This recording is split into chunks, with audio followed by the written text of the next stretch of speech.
Okay guys, this is a video of the Shadow Glen property.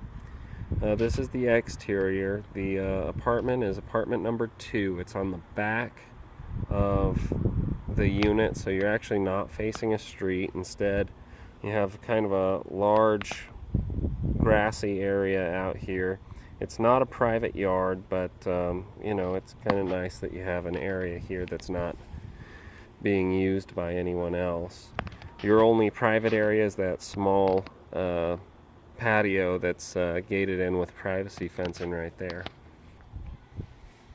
Walking from your property towards the front of the property, you'll notice that there are upstairs units on both sides of this property. So you will have an upstairs neighbor, you'll have a neighbor behind you, and there's 8 parking spots for the 4 units, so you should have 2 units reserved for yourself. So this is the community from Shadow Glen.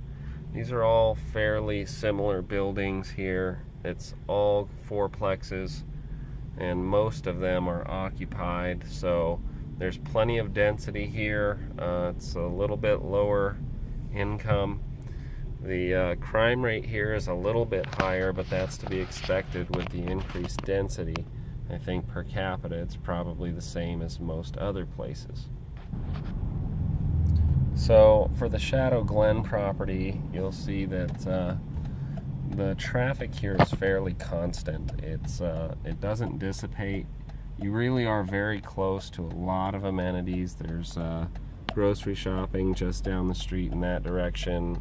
The University Medical Center is in the opposite direction, but there is a lot of traffic here. There's a lot of businesses in this area, and